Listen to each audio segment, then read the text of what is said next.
नमस्कार, स्वागत है आप सभी का एसीएन न्यूज पर। मैं हूं शाहीन खान। नजर डालते हैं खबरों पर। मुख्यमंत्री विष्णुदेव साय ने शुक्रवार को ओडिशा में सुंदरगढ़ लोकसभा के अंतर्गत बगडेगा में आयोजित विशाल जनसभा को संबोधित कर भाजपा प्रत्याशियों के लिए वोट मांगा। उन्होंने कहा कि ये लोकसभा चुनाव प्रधानमंत्री नरेंद्र मोदी को तीसरी बार देश की बागडोर सौंपने का चुनाव है। मुख्यमंत्री विष्णुदेव साय ने ओडिशा भाजपा के संकल्प पत्र पर खुशी जाहिर करते हुए कहा कि छत्तीसगढ़ की तर्ज पर यहाँ भी किसानों को उनके धान की 2100 रुपए कीमत दी जाएगी। आज धान खरीदी के मामले में छत्तीसगढ़ उदाहरण बनकर सामने आया है। ओडिशा में डबल इंजन की सरकार बनने पर छत्तीसगढ़ की तरह यहाँ भी माताओं को महतारी वंदन जैसे सुभद्रा योजना से आर्थिक मदद की जाएगी। और आज के इस चुनावी सभा में उपस्थित सभी हमारे देवतुल्य कार्यकर्ता भाई और बहनों, देवतुल्य मतदाता भाई और बहनों और मीडिया के मित्रों, सबसे पहले तो इतनी धूप में 42-43 डिग्री धूप में आप सब लोग भारी संख्या में इस चुनावी सभा में आए हैं। आप सभी लोगों का बहुत बहुत स्वागत है, बहुत बहुत अभिनंदन है। और आप लोग आज हम लोगों का भी आत्मीय स्वागत किए हैं, उसके लिए बहुत बहुत आप लोगों का आभार, आप लोगों का धन्यवाद। मैं आपके पड़ोसी राज्य छत्तीसगढ़ का मुख्यमंत्री, आदिवासी मुख्यमंत्री हूं। आप सभी लोगों को मैं जोहार करता हूं। और हमारा जो लोकसभा क्षेत्र है रायगढ़, जहां से हम 4 बार सांसद थे, आपके सुंदरगढ़ लोकसभा से लगा हुआ है। और अभी हम जहां से विधायक हैं, कुनकुरी से, वो कुनकुरी विधायक विधानसभा भी आपके इस संसदीय क्षेत्र से लगा हुआ है। लवाकेरा हमारा आखिरी गांव है छत्तीसगढ़ का, जो आपके उड़ीसा से लगा हुआ है। और उड़ीसा और छत्तीसगढ़ का बहुत आत्मीय संबंध है। कुनकुरी से लेकर बस्तर तक छत्तीसगढ़ और उड़ीसा सटा हुआ है। और पहले हम लोगों का देवभोग है छत्तीसगढ़ में। आपके यहाँ जो पूरी धाम में महाप्रसाद जो बनता है, पहले वहां का चावल आता था, आज पता नहीं आता है कि नहीं। वहां का चावल, इसलिए वो जगह का नाम देवभोग पड़ा। वहां का चावल आपके पूरी धाम में महाप्रसाद बनने के लिए आता था। और भगवान जगन्नाथ भगवान आज छत्तीसगढ़ में भी उतने ही पूजनीय हैं। आज हमारे विधायक जी रायपुर में जगन्नाथ मंदिर बनाए हैं, पुरंदर मिश्रा जी। और जब रथ यात्रा होती है तो 15 दिन तक हमारे छत्तीसगढ़ में भी गांव गांव में रथ यात्रा होती है। तो इतना आत्मीय संबंध छत्तीसगढ़ का उड़ीसा से है। और मैं क्षेत्र में बहुत बार आया हूं। शंकर भाई हैं, जब मैं केंद्र में मंत्री था 2014 से 19, स्टील मंत्री माइंस भी हमारे पास था, तो हम बिरमित्रापुर आए थे, बड़ा कार्यक्रम हुआ था। और आपके जो इस विधानसभा के प्रत्याशी हैं शंकर भाई, बहुत दिल्ली आते थे समस्या को लेके। उस समय शायद आप पूर्व विधायक थे, अब विधायक भी नहीं थे, पूर्व विधायक थे।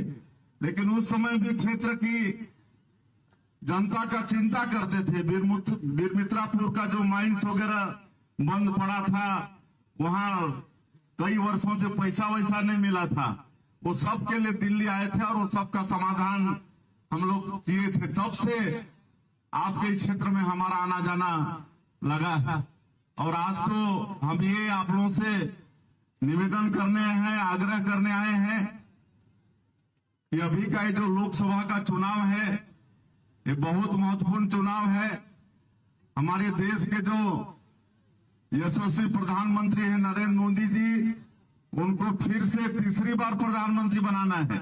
आप सभी लोग सहमत हैं कि नहीं? सहमत है ना? तो हाथ उठाइए, दोनों हाथ माता जी लोगों की तरफ से भी। चलिए, बहुत बहुत धन्यवाद। देखिए, हमारे देश का सौभाग्य है कि एक गरीब का बेटा प्रधानमंत्री है, एक चाय बेचने वाला का बेटा प्रधानमंत्री है। मैं इस बात का जिक्र इसलिए कर रहा हूं कि जो गरीब है वही गरीब का दुख तकलीफ को समझेगा, जानेगा, है कि नहीं? और इसीलिए मैं मोदी जी के विषय में जिक्र कर रहा हूं। आज पूरे देश को अपना परिवार मानते हैं, 140 करोड़ भारतवासी को अपना परिवार मानते हैं और उनके सुख दुख की चिंता रात और दिन करते हैं। 10 साल उनका काम को देखे हैं ना आप लोग? 10 साल गरीबों के लिए काम किए हैं ना? गरीबों को पक्का का मकान देने का काम, प्रधानमंत्री आवास योजना में माता बहनों के सम्मान के लिए शौचालय निर्माण का काम, घर घर बैंक का खाता खोलने का काम, गैस सिलेंडर देने का काम, घर घर बिजली पहुंचाने का काम, घर घर नल द्वारा पानी पहुंचाने का काम, ये सब मोदी जी कर रहे हैं ना। लेकिन आपके उड़ीसा में उसका लाभ ठीक से नहीं मिल रहा है। कहे कि यहाँ 24 साल 25 साल से यहाँ बीजेडी का सरकार है, बीजेडी का। आज केंद्र मोदी जी जो गरीबों के लिए करना चाहते हैं उसका ठीक से लाभ उड़ीसा में नहीं मिल रहा है। आज गरीबों को इलाज के लिए आयुष्मान भारत में 5 लाख की व्यवस्था है और जब से ये व्यवस्था हुआ है गरीब लोग भी प्राइवेट अस्पताल सब में इलाज के लिए जाते हैं। लेकिन मुझे जानकारी मिली है, आज मैं 5वां दिन घूम रहा हूं आपके उड़ीसा में। 4 दिन पहले आ चुके हैं, नौरंगपुर लोकसभा, कोरापुट लोकसभा, कालाहांडी, बलांगीर, बरगढ़, सुंदरगढ़ भी आए थे। आज फिर सुंदरगढ़ लोकसभा में आए। आज 5वां दिन है। सब जगह बता रहे हैं कि आयुष्मान भारत का लाभ यहाँ के लोगों को नहीं मिल रहा है। बीजू स्वास्थ्य बीमा योजना यहाँ की सरकार चालू की है लेकिन उसको प्राइवेट अस्पताल मानता नहीं है। तो इस तरह से केंद्र की योजना का लाभ यहाँ पर मिल नहीं रहा और इसलिए डबल इंजन की सरकार बनाना पड़ेगा। दोनों जगह एक पार्टी की सरकार रहेगी तो केंद्र की योजना का भी लाभ आप लोगों को मिलेगा और यहाँ जो सरकार भारतीय जनता पार्टी जो घोषणा पत्र जारी की है उसका भी लाभ आप लोगों को मिलेगा। मैं आज डबल इंजन की सरकार रहने से क्या फायदा होता है वो बताने आया हूं। अभी 2023 के चुनाव में मोदी जी की गारंटी पे छत्तीसगढ़ की जनता विश्वास की और 5 साल जो भ्रष्टाचारी कांग्रेस की सरकार छत्तीसगढ़ में थी, जो 5 साल खाली लूटने का काम किया, केंद्र की योजना को भी लागू नहीं किया, उसको उखाड़ के फेंक दी और आज हम लोग 100 दिन में 4 महीना में ही मोदी की गारंटी को पूरा करने का काम हम लोग वहां पर किए। 18 लाख प्रधानमंत्री आवास की स्वीकृति दे दिए हैं। 24,72,000 से ज्यादा किसानों का धान 3100 रुपया प्रति क्विंटल में खरीदे हैं और उसका पूरा कीमत 3100 रुपया प्रति क्विंटल के हिसाब से दे दिए हैं। छत्तीसगढ़ में नक्सल ऑपरेशन को लेकर केंद्रीय गृह मंत्री अमित शाह ने साय सरकार की तारीफ करते हुए मारे गए नक्सलियों का ब्यौरा दिया, जिसके बाद सीएम विष्णुदेव साय ने कहा कि इस विश्वास के लिए हम गृह मंत्री अमित शाह के आभारी हैं।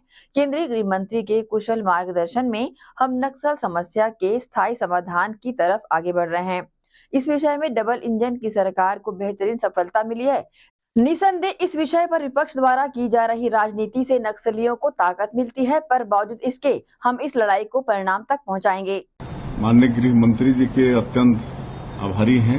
उन्होंने हमारी सरकार पर विश्वास जताया है और डबल इंजन सरकार के कारण ये संभव हो पाया है कि 3-4 महीनों में ही 112 नक्सली मारे गए हैं। 450 नक्सली आत्मसमर्पण किए हैं और 153 नक्सली गिरफ्तार हुए हैं।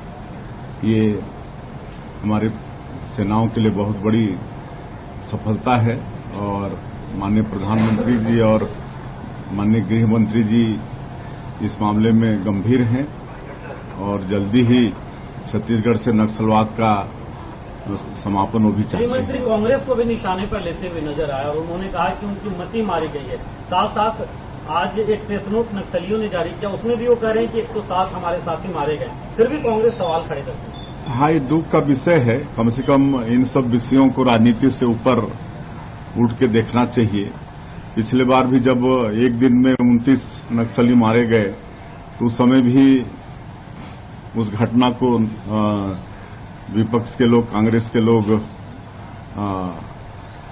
क्या बोलते हैं, नकली बता रहे थे, जबकि स्वयं नक्सलियों ने 19 लोगों का लिस्ट जारी किया।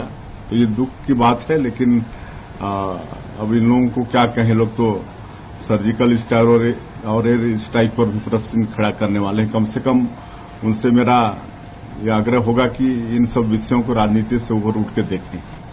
बिल्कुल नहीं है, हमारी जानकारी के अनुसार ऐसा कुछ भी नहीं है और लगातार हमारे सैनिकों को सफलता मिल रहा है, जवानों को सफलता मिल रहा है।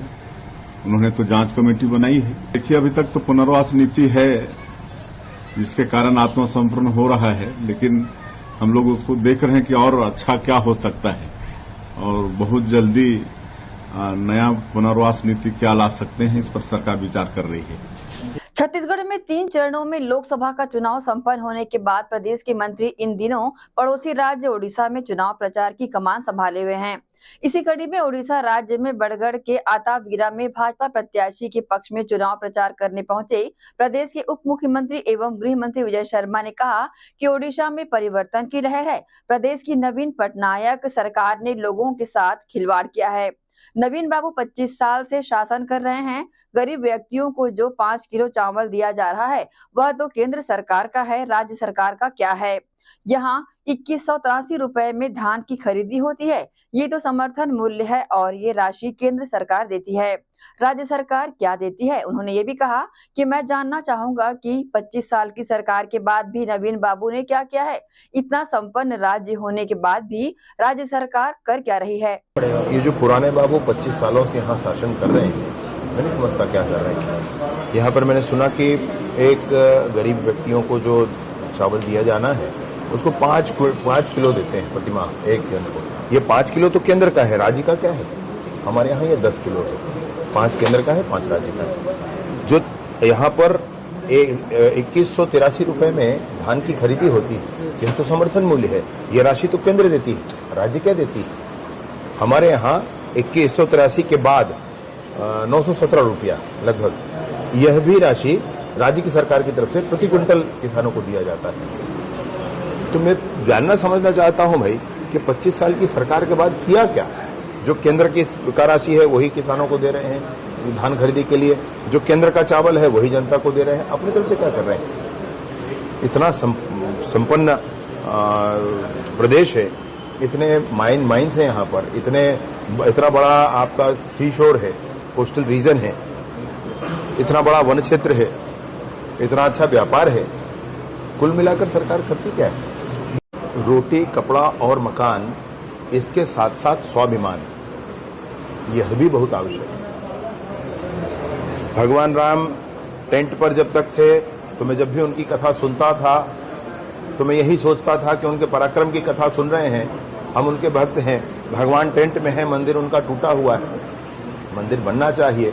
जब से मंदिर बना है मेरा छाती 56 इंच का हुआ है। देश का स्वाभिमान बढ़ा है। इस बार यह वक्त है छोटे से ब्रेक का। जल्द हाजिर होते हैं, आप सब बने रहिए एसीएन न्यूज के साथ।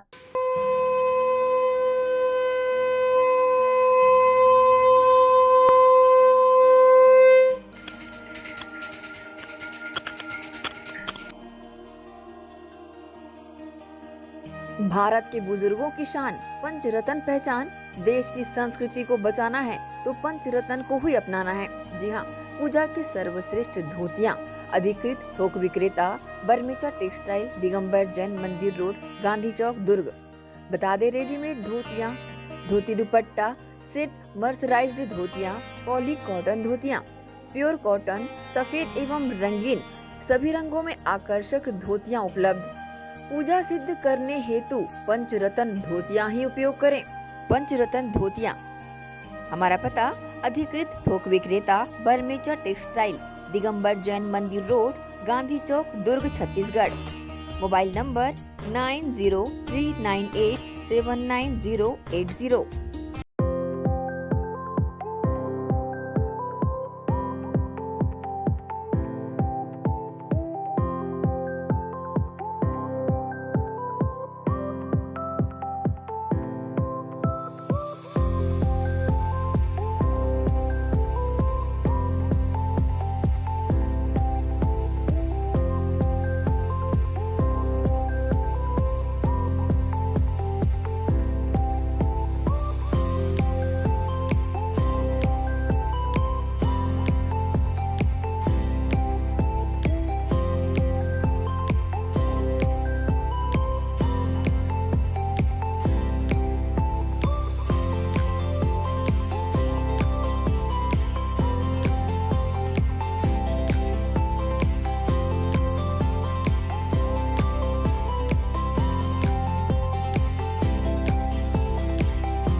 ओनली शी, जी हाँ, खास महिलाओं की पसंद का ख्याल रखते हुए ओनली शी के तहत विशाल रेंज उपलब्ध है। ओनली शी की लेगिस व हॉट पैंट की विशाल श्रृंखला, आकर्षक प्रोडक्ट, कुर्ती पैंट, शैम्प wear, string pant, cotton pant, palazzo, capri pant, women shirts, hot pant, camisole, cycling shirts, round neck T shirt, V neck T shirt, jogger pant, track pant, printed T shirt, comfy pyjama, churidar leggings, ankle length leggings, kids leggings. Only she के product के तहत अधिकृत विक्रेता only she, जी हाँ, अधिकृत थोक विक्रेता Barmecha textile, Digambar Jain Mandir road, Gandhi Chowk, Durg, Chhattisgarh. Mobile number 9039879080।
Education hub Bhilai में संचालित उदय इंग्लिश मीडियम स्कूल बच्चों के सर्वांगीण विकास के लिए सदैव आगे।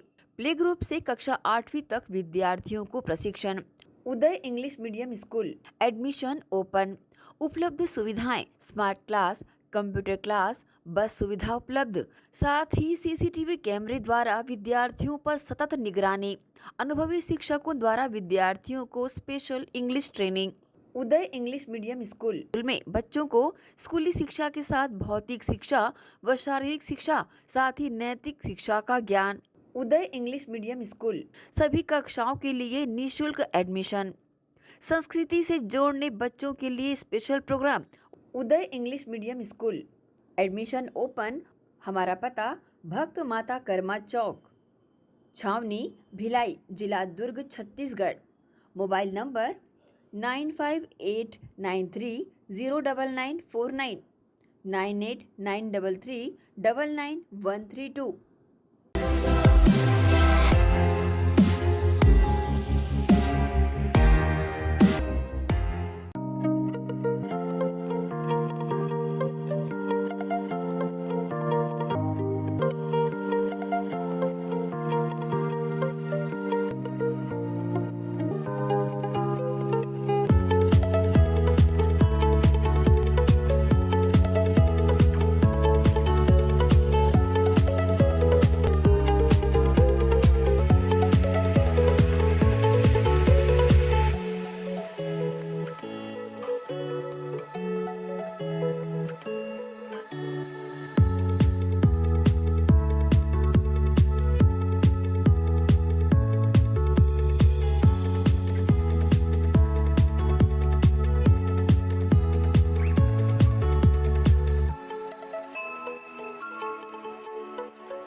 सोनालिका रोटावेटर का बादशाह जो मिट्टी में सोना उगाता है। हम उनके सपनों को हकीकत बनाते हैं। खेती के उपकरणों में दुनिया का number 1 heavy duty rate Sonalika agro solutions पेश करते हैं सोनालिका शानदार रोटावेटर ऑफर। त्योहार के अवसर पर लाखों के उपहार।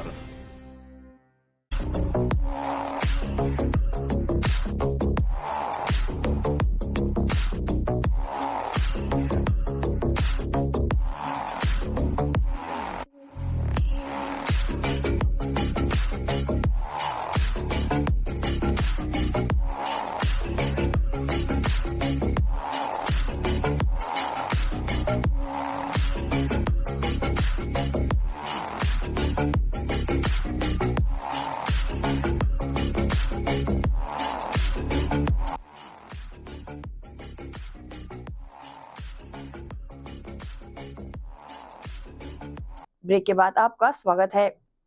नोनी रक्षा रथ गुरुवार को दुलदुला थाना क्षेत्र के ग्राम बम्हनी में पहुंचा। यहां जागरूकता कार्यक्रम आयोजित कर ग्रामीणों को विभिन्न विषयों की जानकारियां दी गई। कार्यक्रम में आसपास के ग्राम पतरा टोली, माझा टोली के ग्रामीण भी उपस्थित रहे। कार्यक्रम के दौरान पुलिस अधीक्षक जशपुर शशि मोहन सिंह द्वारा उपस्थित ग्रामीणों को नोनी रक्षा रथ के कार्य के बारे में एवं हेल्पलाइन नंबर 9479128400 के बारे में विस्तार पूर्वक बताया गया कि वे 24 घंटे कॉल व्हाट्सएप करके मदद ले सकते हैं। पुलिस अधीक्षक द्वारा महिलाओं का सम्मान हेतु कहा गया कि साथ ही लोगों को ऑनलाइन ठगी, साइबर अपराध के संबंध में भी विस्तार से बताया गया। बस्तर जिले में स्थित दरभा ब्लॉक के रहने वाले 19 मजदूरों को कर्नाटक और हैदराबाद में बंधक बना लिया गया था, जिसकी सूचना मिलने पर जिला कलेक्टर ने मजदूरों को सुरक्षित निकालने के लिए टीम को कर्नाटक और तेलंगाना भेजा। इसके बाद कर्नाटक से 13 मजदूरों को सुरक्षित जगदलपुर लाया गया। वापस लौटे मजदूरों ने बताया कि हमें वापस आने नहीं दिया जा रहा था और पैसे मांगने पर धमकी भी दी जा रही थी, जिसके बाद प्रशासन की मदद से वे सभी वापस आ गए हैं। इधर जिले के कलेक्टर ने कहा कि कर्नाटक से सही मजदूरों को वापस ले आया गया है और हैदराबाद में फंसे मजदूरों को भी जल्द वापस लाने की पहल की जा रही है। 1 जनवरी को गए थे सर, 15 तारीख को जी कर्नाटक में गए थे। क्या क्या काम कर रहे थे? टेंट हाउस में काम कर 1 तारीख को आएंगे बोल के बता के देखे तो नहीं, आज नहीं, कल नहीं, परसों ऐसे बोल हमको आज तक आने नहीं दे रहा था। तो हम फिर शिकायत करें जी। मारपीट तो नहीं हुआ सर, हम लोग सर जी इधर हैदराबाद में बोरगाड़ी में गए, उन लोगों को मारपीट हुआ। आपके साथ कुछ जी हमारे साथ कुछ नहीं। तो पैसा से दिया जी वो दे दिए सर जी। इधर से पुलिस पर्सन गया तो दे दिए जी। क्यों गए थे? यहाँ काम नहीं है क्या? तो रहता है सर, लेकिन उधर थोड़ा पैसा ज्यादा जी ऐसा बोलते हैं, बोल के ले जाते हैं सर। आप कभी उधर जाओगे? जी आप कभी दोबारा जाओगे? नहीं जाएंगे सर जी। मजदूर करने यहाँ से 12 जनवरी को यहाँ से निकले थे कर्नाटक। वहाँ पहुँचे 14 तारीख को। 14 तारीख नाइट में काम में लग गए। क्या काम कराया गया था? टेंट हाउस काम। तो फिर क्या हुआ? फिर उसके बाद आना कब चाह रहे थे? सर 4 महीने का वो जो हमारा ठेकेदार जो लेबर किया था ना, वो 4 महीने का एग्रीमेंट लिया था। तो 4 महीने पूरा होने के बाद ना हम उसको फ़ोन करते थे तो हमको जब घर जाना है, घर जाना है। तो घर जाने का समय पहुंचा तो वैसे ही बताता था, आज नहीं कल, आज नहीं कल, वैसे करके समय बिता दिया जी। क्या बोलता था? आज नहीं कल, वैसे ऐसे करके दिन बिता दिया। फिर कैसे किए? फिर कहाँ जानकारी मिला? फिर तो जानकारी अनिल राबिया हाँ पत्रकार अच्छा जी, इनसे थोड़ा बहुत शिकायत हो गई, उनसे संपर्क हुआ तो उन्हें लिस्ट दे दिया कुछ दिया। जी। तो मारपीट कुछ नहीं हुआ? नहीं अभी और भी जो साथी लोग हैं वो फंसे हैं? जी, अभी हैदराबाद में फंसे हुए हैं उन लोग। अभी जो हमारे टीम गई थी ना, वो अभी हैदराबाद में है लेने के सब एक ही लिए। गाँव के? जी, कौन से गाँव? अचीरास जी। हमारे जिले के कोलेंग ग्राम के गोलेंग और मुंडागढ़ गांव के लगभग 13 मजदूर जो है कर्नाटका के चित्रदुर्गा गए थे। वहाँ पे खेती और सुपारी का जो प्लांटेशंस होते हैं वहाँ पे काम करने के लिए इनके द्वारा गुहार लगाया गया कि इनको छोड़ा नहीं जा रहा है और इनका पैसों का भुगतान नहीं हुआ है करके। तो हमारे संज्ञान में आने के पश्चात लेबर और पुलिस की एक टीम बनाते हुए हमने यहाँ से टीम भेजा और वहाँ के हमारे काउंटर पार्ट जो होते हैं कलेक्टर और एसपी वहाँ के चित्रदुर्गा डिस्ट्रिक्ट के, उनसे बात करते हुए इन लोगों को छुड़वा दिया गया है। आज सकुशल वापस भी लौटे हैं और मेरी इनसे अभी मुलाकात भी हुई है। इनको समझाइश भी दी गई है कि इस तरीके से अगर जाना ही है नए रोजगारों के चक्कर में तो पलायन पंजी में या फिर अपने रोजगार के पंजी में यहाँ पे नाम दर्ज कराए। और इनको ये भी एहतियात बरतने के लिए बोला गया है कि अपने स्थानीय रोजगार बड़ी मात्रा में उपलब्ध हो रही है। खेती किसानी में भी शासन के द्वारा बाकायदा बड़ी मात्रा में इसको आगे बढ़ाने की कोशिश की जा रही है, तो इनको स्थानीय रोजगारों के उसमें भी काम करने के लिए प्रोत्साहित किया गया है। तेलंगाना में भी लगभग 8 लोग फंसने का जानकारी हमारे पास है। टीम गई है वहाँ पे भी, वहाँ के लोगों से भी लगातार मेरी बात हो रही है। कोशिश कर रहा है कि जितना जल्दी हो सकता है उतना जल्दी उनको बुलाया जाए। सर, नया सत्र शुरू होने वाला रायपुर रेल मंडल में स्थित सुपेला अंडरब्रिज को यात्रियों के लिए आवागमन हेतु खोल दिया गया है, जिसका फायदा स्थानीय नागरिकों को मिलेगा। इस मौके पर मंडल रेल प्रबंधक संजीव कुमार, अपर मंडल रेल प्रबंधक इंफ्रा एवं मुख्य परियोजना प्रबंधक गति शक्ति आशीष मिश्रा, वरिष्ठ मंडल वाणिज्य प्रबंधक अवधेश कुमार त्रिवेदी, वरिष्ठ मंडल अभियंता मौजूद रहे। ये अंडरब्रिज समपार फाटक 442 पर बनाया गया है। ये ब्रिज लगभग 32 करोड़ की लागत से बनाया गया है। ये एक रेगुलर तरह का काम है रेल का, इसको रोड अंडर ब्रिज बोलते हैं। इसका एक स्पेशल तरह का डिज़ाइन है। जैसे आप देख रहे हैं कि इसके 3 तरह के एग्जिट्स हैं इसमें। तो एक वाई शेप डिज़ाइन में ये बना हुआ है, काफ़ी बड़ा ब्रिज है ये। इसी तरह का एक ब्रिज और रायपुर में वाल्टियर गेट पे, जिसको बोलते थे पहले, मंडल रेल प्रबंधक कार्यालय के दफ्तर के बाजू में ही खुला हुआ है। उतना ही बड़ा ये ब्रिज है और ये काफ़ी टाइम से लंबित था। ये आज पूरा हुआ है और ये पब्लिक के लिए खोल दिया गया है। कितनी लागत है? पहले तो आप ये बताइए कि ये डिज़ाइन कैसा है। लागत की बात तो बाद में होगी। बहुत अच्छी है, पहली बार यहाँ तो काफ़ी कम लागत है इसकी। इसका टोटल जो कॉस्ट आ रहा है वो करीब 26 करोड़ का है, जिसमें कि इस का पुल का बनना, इसके भीतर की जो मेंटेनेंस होगी उसकी कॉस्ट, ये सारी चीज़ें जुड़ी हुई हैं। तो ये काफ़ी किफ़ायत लागत पे बना हुआ है। और ये पहले यहाँ फाटक हुआ करता था, जिससे कि जो सरफेस पे था और जिससे कि रेल में और सड़क के यातायात में एक दूसरे को बाधित करते थे, वो अब सब खत्म हो जाएगा इस पुल के बनने के बाद में। तो अगर आप उसको उस संदर्भ में देखेंगे तो ये लागत ना के बराबर है। और रेलवे का और गवर्नमेंट का, स्टेट का यही प्रयास है कि देश भर में इस तरह के फाटक बनाए जाएं और जो सरफेस फाटक हैं, जिनको हम लेवल क्रॉसिंग गेट्स बोलते हैं, उसको बंद किया जाए। और आने वाले समय में ये सारी चीज़ें जो समपार फाटक हैं वो ख़त्म हो जाएंगे। इतने बड़े कंस्ट्रक्शन में जब बात करते हैं तो हमेशा इसका मेंटेनेंस होना चाहिए।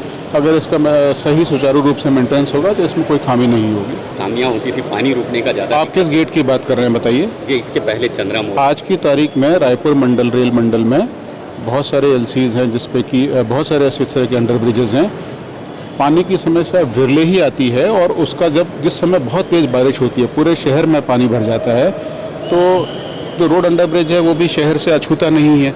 जब सारे शहर में पानी भरेगा तो यहाँ कुछ पानी भरेगा, तो पानी निकासी की अच्छी व्यवस्था हो, ये बहुत ज़रूरी है इस तरह के ब्रिजेज़ में। क्योंकि आप ये देख रहे हैं कि ये ज़मीन सतह से नीचे है। हम 6 से 8 मीटर नीचे सतह से गए हुए हैं। तो लाजमी है कि इसमें कुछ ना कुछ पानी का बहाव रहेगा। बहुत ज़्यादा जब बरसात होती है और इसमें पानी का बहाव आता है तो उसको पानी को निकालने की अगर अच्छी व्यवस्था होगी तो वो पानी नहीं रुकेगा। और इसका जो सूचक है वो यही है कि जो इसका रोड ट्रैफिक है वो बाधित नहीं होना चाहिए। अगर वो हम कर पा रहे हैं तो पानी को तो कोई समस्या नहीं है। तो उसकी व्यवस्था पूरी होनी चाहिए। वो यहाँ पर अवेलेबल है, सुचारू रूप से चल रही है। इसकी टेस्टिंग हुई है, पर जब बारिश आएगी तो इसकी सही टेस्टिंग होगी। और मुझे पूरी उम्मीद है कि जिस तरह का डिज़ाइन है, अगर डिज़ाइन को ठीक से हम इम्प्लीमेंट करते हैं तो कोई समस्या आती नहीं है। इसका जो ट्रैफिक प्लान है वो आप देखेंगे कि एक तरफ से एंट्री है, दूसरी तरफ से एग्जिट है। इतने लंबे डायरेक्शन, इतने लंबे पुल में दोनों तरफ से, सब तरफ से ट्रैफिक खोलने में दिक्कत आती है। इसको जिस तरीके से यहाँ के नगर निगम के द्वारा इसको सुझाव दिया गया था, ट्रैफिक फ्लो वैसे ही रहेगा। यहाँ वक्त है एक और छोटे से ब्रेक का। जल्द हाजिर होते हैं, आप सब बने रहिए एसीएन न्यूज के साथ। एजुकेशन हब भिलाई में संचालित उदय पब्लिक स्कूल बच्चों के सर्वांगीण विकास के लिए सदैव आगे। प्ले ग्रुप से कक्षा 8वीं तक विद्यार्थियों को प्रशिक्षण। उदय पब्लिक स्कूल एडमिशन ओपन। उपलब्ध सुविधाएं स्मार्ट क्लास, कंप्यूटर क्लास, बस सुविधा उपलब्ध, साथ ही सीसीटीवी कैमरे द्वारा विद्यार्थियों पर सतत निगरानी। अनुभवी शिक्षकों द्वारा विद्यार्थियों को स्पेशल इंग्लिश ट्रेनिंग। उदय पब्लिक स्कूल में बच्चों को स्कूली शिक्षा के साथ भौतिक शिक्षा व शारीरिक शिक्षा, साथ ही नैतिक शिक्षा का ज्ञान। उदय पब्लिक स्कूल में सभी कक्षाओं के लिए निःशुल्क एडमिशन। संस्कृति से जोड़ने बच्चों के लिए स्पेशल प्रोग्राम। उदय पब्लिक स्कूल एडमिशन ओपन। हमारा पता उदय पब्लिक स्कूल, उदय कॉलेज नियर एसीसी बोगदा पुल, नंदिनी रोड, जामुल, भिलाई, जिला दुर्ग, छत्तीसगढ़। Mobile number 8349381497। तो जल्दी करें, प्रवेश प्रारंभ है। उदय पब्लिक स्कूल।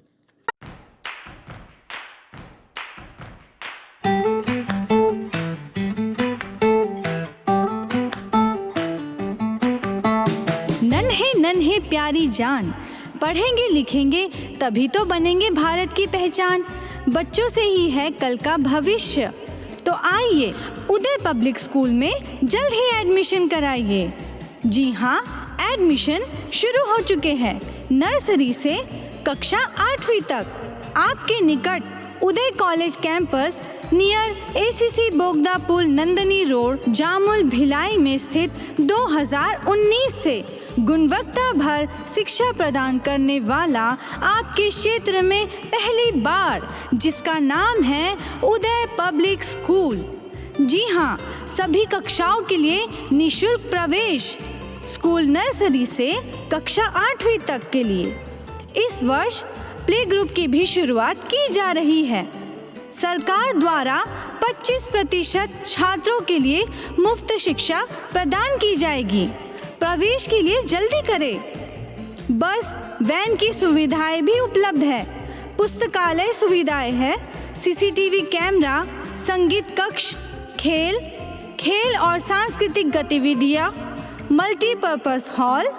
महत्वपूर्ण दिन और त्योहारों को भी यहाँ मनाया जाता है। कंप्यूटर लैब और स्मार्ट क्लास शिक्षण सुविधाएं भी उपलब्ध की जाती है।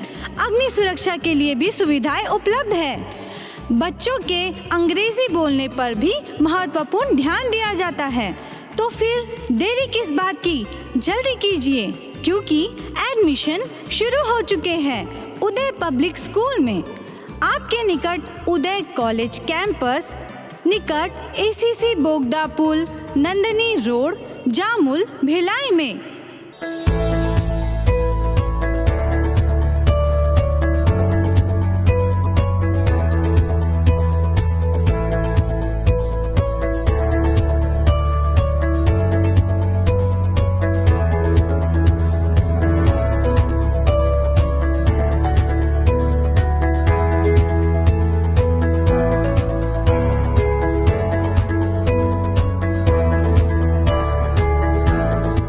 ब्रेक के बाद एक बार फिर से आप सभी का स्वागत है। छत्तीसगढ़ में ईडी की ताबड़तोड़ कार्रवाई जारी है। इसी कड़ी में कस्टम मिलिंग घोटाले में गुरुवार को ईडी ने Chhattisgarh state rice millers association के कोषाध्यक्ष रोशन चंद्राकर को गिरफ्तार किया है। इससे पहले ईडी ने मार्क फीड के पूर्व मैनेजिंग डायरेक्टर मनोज सोनी को भी गिरफ्तार किया था। आयकर विभाग ने जिन लोगों के खिलाफ कोर्ट में परिवाद पेश किया था, उनमें नान के एमडी रहे मनोज सोनी के साथ कोरबा डीएमओ प्रीतिका पूजा, केरकेटा राइस मिल एसोसिएशन के तत्कालीन अध्यक्ष कैलाश रुंगटा, उपाध्यक्ष पारसमल चोपड़ा, कोषाध्यक्ष रोशन चंद्राकर, राइस मिलर संतोष अग्रवाल, अमित अग्रवाल तथा प्रशांत अग्रवाल के नाम शामिल हैं। दुर्ग पुलगांव स्थित सीएसआईटी कॉलेज हॉस्टल के पास दो बाइक सवार आपस में भिड़ गए, जहां मौके पर एक बाइक सवार की मौत हो गई। मृतक पुलगांव थाना क्षेत्र के कोलियापुरी गांव निवासी बताया गया है। दुर्ग के पुलगांव थाना अंतर्गत सीएसआईटी कॉलेज हॉस्टल के पास शुक्रवार को दो बाइक की आपस में भिड़ंत हो गई, जिससे एक की मौत हो गई और दो अन्य घायल हो गए हैं, जिन्हें जिला अस्पताल दुर्ग लाया गया है। वहीं मृतक की पहचान कोलियापुरी निवासी राजस्थानी ट्रैक्टर के मालिक सुमेर सिंह के रूप में की गई है। गौरतलब है कि पुलगांव पुलिस से मिली जानकारी के अनुसार सुबह 10 बजे के आसपास कुणाल दिल्लीवार अछोटी निवासी अपनी पल्सर मोटरसाइकिल से काम पे जाने निकला था, जो कि सुमित जंक्शन पुलगांव में काम करता है। बताया जा रहा है कि कुणाल लापरवाही पूर्वक तेज रफ्तार में अपनी बाइक चला रहा था, जिसके चलते मृतक सुमेर अपनी बाइक डिलक्स में दुर्ग से ऑयल लेकर घर जा रहा था। तभी मोड़ पर ही दोनों बाइकों की आमने सामने जबरदस्त टक्कर हो गई, जिससे सुमेर के साथ बैठे प्रीतम यादव कोनारी निवासी को गंभीर रूप से चोटें आई और घटना में सुमेर सिंह की स्थल पर ही मौत हो गई। सूचना मिलते ही मौके पर पहुंची पुलगांव पुलिस ने मर्ग कायम कर विवेचना शुरू कर दी है। दोनों घायल युवक कुणाल और प्रीतम का दुर्ग जिला अस्पताल में इलाज चल रहा है। एसीएन न्यूज के लिए दुर्ग से नसीम फारूकी की रिपोर्ट। सीबीएसई परीक्षाओं के परिणाम घोषित हो चुके हैं और भिलाई सहित दुर्ग के निजी स्कूलों में भी बच्चों ने अपना दम दिखाते हुए 90% अंक से ज्यादा हासिल करके अपने स्कूल और अपने जिले व क्षेत्र का नाम रोशन किया है। इसी कड़ी में हेरिटेज पब्लिक स्कूल दुर्ग के 10वीं एवं 12वीं में उच्च अंक प्राप्त करने वाले विद्यार्थियों के साथ एसीएन न्यूज टीम ने खास चर्चा की और जाना कि उनकी सफलता का राज क्या है। ये सब हमारे बच्चों और हमारे टीचर्स की मेहनत है जो इतना अच्छा रिजल्ट आया। और आपको एक बात मैं और बताना चाहूंगी कि साइंस सेक्शन 12th में सारे बच्चे 60% से अबव हैं। ये हमारे लिए बहुत बड़ा क्रेडिट है और बच्चों को टीचर्स का भी बहुत अच्छा गाइडेंस मिली है उनके थ्रू, ताकि वो अच्छे से कर पाएं। और उनको लास्ट टाइम पे इन लोगों ने एक्स्ट्रा क्लासेस में बुला के इन लोगों बच्चों को बहुत मेहनत करके आगे करवाया है सब क्लियर इनका। नहीं, बिल्कुल नहीं। बच्चे हमारे पूरा सपोर्ट किए क्योंकि उनको समझ में आ गया था कि यही हमारा फायदा है इसी से। तो वो जब बच्चों को हम लोग रिलीव कर देते हैं ना, छुट्टियां हो जाती हैं जब एग्जाम्स होने वाले होते हैं, उस समय के टाइम में ये हम लोग एक्स्ट्रा क्लासेस कंडक्ट करवा के स्पेशल उनको 1-to-1 बच्चे को पढ़ाया गया है। बिल्कुल हमारे टीचर्स को और हमारे बच्चों को तो जाना ही चाहिए क्योंकि उनका ही ये मेहनत है। उनके मन में ये था कि हम लोग इतना अच्छा कर पाए, इसलिए उन्होंने किया। उनकी पूरी मेहनत है दोनों की। बिल्कुल हमारा मैनेजमेंट हमेशा इतना सपोर्टिव रहा है और हमेशा सपोर्ट करता ही रहता है। अभी इन बच्चों को जिनके अच्छे मार्क्स आए हैं, इनके लिए इतनी अच्छी स्कॉलरशिप स्कीम भी बनाई गई है। परसेंटेज वाइज उनको फी वेवर मिला है। काफी बहुत अच्छा सपोर्ट है हमारे मैनेजमेंट का। बिल्कुल जी, हमारे बच्चों को मेरी पूरी ब्लेसिंग्स हैं आगे उनके ब्राइट फ्यूचर के लिए। हम हमेशा यहाँ बैठे इसीलिए हैं। हमेशा हमारे डोर्स हमेशा खुले हैं हमारे बच्चों के लिए। कभी भी उनको हमारी जरूरत पड़े तो हम हमेशा उनके लिए बैठे हैं यहाँ। मेरा नाम रिंकू शर्मा है। मैं मैथ्स की टीचर हूँ हेरिटेज इंटरनेशनल स्कूल में। और हमारा इतना अच्छा रिजल्ट आया है तो उसके लिए तो credit helping management and principal madam and my hard-working student and disciplined students. They have worked hard for whole year and I have taken extra classes also. They have attended and they perform well. I hope they will be continuing in the next session also. हाँ, वो तो लगा था। जैसे last year का question paper आया था maths में, काफ़ी डिफिकल्ट था, तो इस साल हमारे लिए काफ़ी चैलेंजिंग था, बट हमने एक्स्ट्रा क्लासेस ली और हमारे बच्चों के सपोर्ट से, इनकी मेहनत से जो हमारा रिजल्ट था वो 100% आया। नहीं, हमारे यहाँ पे पेरेंट्स काफ़ी सपोर्टिव हैं, उनको अपने टीचर्स पे काफ़ी बिलीव है, बहुत भरोसा करते हैं। और अपने बच्चों को मतलब टीचर्स के लिए अपने बच्चों को हैंडल करना और पेरेंट्स को हैंडल करना यहाँ बहुत इजी है, बिकॉज प्रिंसिपल मैडम चाहे एकेडमिक कोऑर्डिनेटर मैम भी काफ़ी हमको हेल्प करती है इन सब चीज़ों में, पेरेंट्स को कंसोल करने में। ऑब्वियसली हमको एक क्लास में 40 बच्चों को भी डिफरेंट मेंटल एबिलिटी के अकॉर्डिंगली उन लोग को हैंडल करना पड़ता है। कभी कभी ऐसा होता है, कभी बच्चे डिमोटिवेट हो जाते हैं, कभी ओवर कॉन्फिडेंट हो जाते हैं, तो उन सब चीज़ों को बैलेंस करने के लिए काफ़ी स्ट्रेटजी बनानी पड़ती है। और इन सब चीज़ों में हमारे सीनियर्स का हमको बहुत सपोर्ट होता है, हमको काफ़ी हेल्प करते हैं। और बच्चे भी हमारे इतने अच्छे हैं कि मतलब हमारी बातें मानते भी हैं। ये बच्चे ये जो बैच थी, ये बच्चे पूरे बहुत डिसिप्लिन थे, बातें सुनते थे, ये हमारे लिए काफ़ी सपोर्टिव रहा। 10th और 12th के रिजल्ट आए आज कम से कम 3 से 4 दिन हो चुके हैं और सभी स्कूलों की तरह विजिट करते हुए हम आज हेरिटेज स्कूल पहुंचे हैं। और हेरिटेज स्कूल के 10वीं और 12वीं के जो बच्चे जिन्होंने टॉप किया है, उनसे हम चर्चा करेंगे कि उनकी इतनी मेहनत के पीछे में किसका हाथ था और उनका रिजल्ट से किस तरह वो संतुष्ट है। तो हेरिटेज स्कूल के बच्चों से हम मिलते हैं। हाय, तो ये बच्चे हैं 10th और 12th के जिन्होंने टॉप किया है, वो बताएंगे कि उनका अनुभव किस तरह का रहा, उनकी पढ़ाई, उनकी जो स्टडी के पीछे में कौन था और स्कूल का कितना इसमें योगदान रहा। तो हम शुरुआत यहाँ से करते हैं। सबसे पहले नाम बताएंगे अपना? जी, मेरा नाम हर्ष कुमार डुल्हारे है। हर्ष, बताएंगे आपका कितना मार्क्स है? मैंने 91% स्कोर किया 10th बोर्ड में। सेटिस्फाई हो? Yes, I am satisfied with my results, but I hope so मैं और अच्छा कर सकता था। अच्छा कर सकता था, करोगे अगली बार, है ना? yes, तो स्कूल का क्या योगदान रहा और कौन तुम्हारी पढ़ाई में ज्यादा स्कूल में मदद की है? स्कूल ने मुझे हर तरीके से सपोर्ट किया। जहाँ जहाँ मुझे हेल्प लगती थी, टीचर्स मेरे साथ रहते थे, मैं कोई भी डाउट पूछता था वो मेरी हेल्प करते थे। और इसीलिए हमारे व्हाट्सएप में उन्होंने डाउट ग्रुप भी बनाया जहाँ पर हम डाउट पूछ सकते हैं। और स्पेशली टीचर्स तो हेल्प करते थे। एग्जाम के वक्त उन्होंने हमें सैम्पल पेपर प्रोवाइड्स किए, जो कि बहुत हेल्प किया हमको बोर्ड एग्जाम देने में। क्या बनना है आगे का? मुझे आगे बनकर लोको पायलट बनना है। Loco pilot? यस। बहुत खूब। तुम्हारा नाम बताएंगे? मेरा नाम अंकित सोनी है। अभी 92% आए मेरे। तो जैसे हमारी फैकल्टी स्कूल की बहुत अच्छी है, जैसे कोई लाइब्रेरी से बुक चाहिए उसके लिए भी मिल सकती है हमको। और बाकी और कुछ भी जैसे मैम लोग का पूरा रहता है कि अगर ऐसे डाउट रहा तो एक्स्ट्रा रुक के सॉल्व कर सकते हैं। सेटिस्फाई हो रिजल्ट से? बाकी अभी तो सेटिस्फाई हूँ, और अच्छा कर सकता हूँ। 12th में प्लान है और अच्छा। क्या सोचा है अपने भविष्य के लिए? अभी जेई करके बीटेक सॉफ्टवेयर। और कुछ जेई करके बीटेक नाम बताएंगे अपना? मैं अस्तित्व को जुड़ूं। मैंने 84% सिक्योर किए हैं अभी। सेटिस्फाई हो अपने रिजल्ट से? साल की मेरी शुरुआत जिस तरीके से हुई थी उसमें बहुत ज़्यादा सेटिस्फाइड हूँ, क्योंकि फैकल्टी मेंबर्स ने मेरे एग्जाम में मेरे को बहुत बूस्ट किया, मेरे कॉन्फिडेंस बहुत बूस्ट किया। साल की शुरुआत में जो मेरे पास कॉन्फिडेंस नहीं था एग्जाम देने से पहले, वो बहुत उन्होंने मेरी हेल्प की है कि हर चीज़ को मेरे को, हर स्टडी मटेरियल्स मेरे को प्रोवाइड किए, हर चीज़ मेरी हेल्प की है। जैसे शहर की सबसे प्रतिष्ठित स्कूल हेरिटेज में तुम पढ़ते हो, स्कूल का जो फैकल्टी है वो कैसी लगती तुमको? पढ़ाई में कितना हेल्प करती है? फैकल्टी मुझे बहुत पसंद है, क्योंकि हर तरीके से हमारी हेल्प करते हैं, हर छोटी छोटी चीज़ों में हमारी हेल्प करती है। कैरेक्टर डेवलपमेंट से लेकर पर्सनल चीज़ों में भी हमारी हेल्प करती है। क्या सोचा आगे? मैं अभी जेई का प्रिपरेशन कर रहा हूँ। जेई का प्रिपरेशन, हाँ नाम बताएंगे तुम्हारा? मैं लक्ष्य देवांगन। लक्ष्य देवांगन। मैंने 92% स्कोर किया। सेटिस्फाई है अपने रिजल्ट से? हाँ, जितना मैंने मेहनत किया था उससे ज़्यादा मुझे मिला है। हेरिटेज स्कूल में पढ़ते हो, यहाँ की फैकल्टी, यहाँ के टीचर्स, स्टाफ किस तरह तुमसे कोऑपरेट करते हैं? सभी फैकल्टी अच्छे हैं, और मैं डाउट लेके जाता था उनके पास, वो सॉल्व भी करते थे। और जैसे कुछ बच्चे होते हैं ना अंतर्मुखी, जल्दी से बोलते नहीं है, उसके लिए ग्रुप था, डाउट्स ग्रुप कुछ था, उसमें थे तो उस ग्रुप में? हाँ। उसमें अपने डाउट्स क्लियर किया तुमने?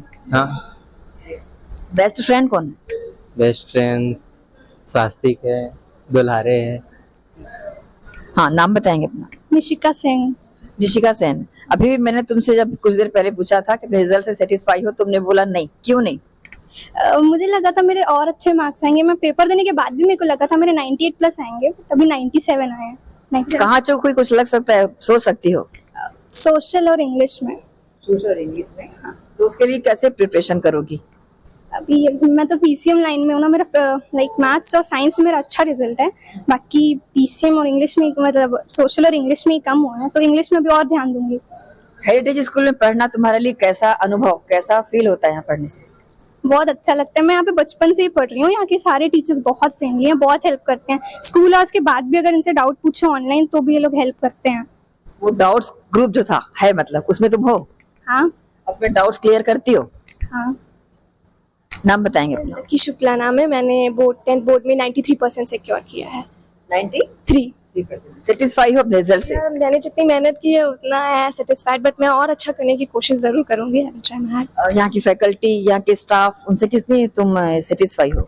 बहुत सेटिस्फाइड हूँ। यहाँ के सारे टीचर्स बहुत अच्छे हैं, बहुत फ्रेंडली है, अच्छे से डाउट क्लियर करते हैं, हर एक कॉन्सेप्ट में अपना काम करने की कोशिश करते हैं। मतलब अगर स्कूल आवर्स के बाद डाउट ग्रुप्स में अगर हेल्प करना हो तो वहाँ पे भी करते हैं, डाउट्स क्लियर करते हैं, और स्कूल टाइम में भी डाउट क्लियर कर दिया जाता है हमारा। डाउट्स बहुत सुनने को मिल रहा है, तो डाउट्स ग्रुप में तुम हो? Yes ma'am. क्लियर करती हो? नाम बताएंगे? नाम बताएंगे? मेरा नाम जपनीत कौर बिंद्रा है और मैंने 10th बोर्ड में 94% स्कोर किए हैं। सेटिस्फाई हो रिजल्ट से? नहीं, मैं 95 अबव स्कोर कर सकती थी, बट जितनी मैंने मेहनत की उससे ज्यादा ही स्कोर किए हैं।